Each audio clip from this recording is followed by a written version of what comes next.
আজকে গিয়েছিলাম বরিশাল বাংলার বাগ শেরেবাংলা একে ফজলুল হকের স্মৃতি জাদুঘর ও তার বাড়ি। আসসালামু আলাইকুম বন্ধুরা, কেমন আছো তোমরা?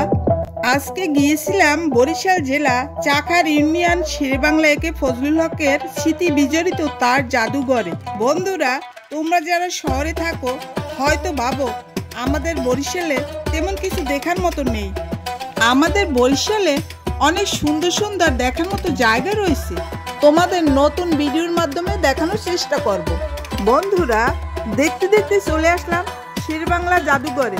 এখন গাড়ি থেকে নেমে দুটি টিকিট কাটলাম, এক একটা টিকিটের মূল্য 10 টাকা। এখন আমি ভিতরে প্রবেশ করব। বন্ধুরা, তার পুরো নাম ছিল আবুল কাশেম ফজলুল হক। তার জন্ম 26শে অক্টোবর 1873 সালে। তিনি বাঙালি আইনজীবী, লেখক এবং সংসদ সদস্য ছিলেন। বিংশ শতাব্দীর দিকে বাঙালি কূটনীতিক হিসেবে তিনি পরিচিতি লাভ করেন। শুধু বাংলা নয়, ভারতীয় উপমহাদেশে রাজনীতিতে একে ফজলুল হক এক অবিস্মরণীয় নাম। তিনি ছিলেন কলকাতার কর্পোরেশনের প্রথম বাঙালি মুসলমান এবং অবিভক্ত বাংলার প্রথম প্রধানমন্ত্রী।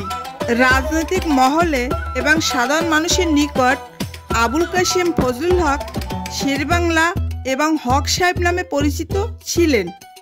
বন্ধুরা, এই যে ভিতরে প্রবেশ করছি স্মৃতি জাদুঘরে, কিন্তু ভিতরে গিয়ে খুবই হতাশ হলাম। জাদুঘরের ভিতরে কোনো ছবি ও ভিডিও করা নিষেধ, তাই তোমাদের দেখাতে পারলাম না, কিছু মনে করো না। এই যে দেখছো, এটা হলো শেরেবাংলার ডাক বাংলো। বন্ধুরা, এই হলো শেরেবাংলার পৈতৃক বাড়ি হক হাউস। এই হক হাউসের পাশেই শেরেবাংলা একে ফজলুল হকের পারিবারিক কবরস্থান। শেরেবাংলা একে ফজলুল হকের কবর ঢাকা শাহবাগে 3 নেতার সমাধিতে অবস্থিত। তিনি সহ আরও 2 জন নেতা খাজা নাজিমুদ্দিন ও হোসেন শহীদ সোহরাওয়ার্দী। এই 3 নেতার নাম অনুসারে শাহবাগে 3 নেতার সমাধি তৈরি করা হয়।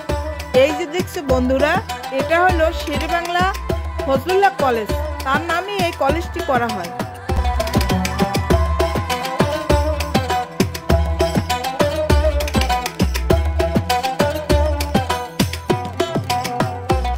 বন্ধুরা, কলেজ থেকে আমরা গেলাম বাজারের ভিতরে। যাবার পথে রাস্তার পাশেই এক ক্ষুধার্ত পথচারীকে দেখলাম, তাকে কিছু ফল কিনে দিলাম। এখন চলে গেলাম মিষ্টির দোকানে, গরম গরম জিলেপি খাবো ও রসমালাই।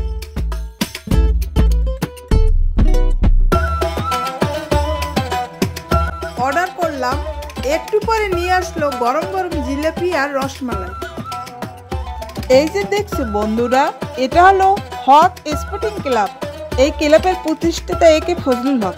এই বরিশালকে কেউ ছোট করে দেখো না, আমাদের বরিশালে অনেক বিখ্যাত জ্ঞানী গুণী কবি, সাহিত্যিক ও বুদ্ধিজীবীর জন্ম এই বরিশালে। বন্ধুরা, ভিডিওটি এখানেই শেষ করছি। নতুন কোনো ভিডিওতে তোমাদের সাথে দেখা হবে। আল্লাহ হাফেজ।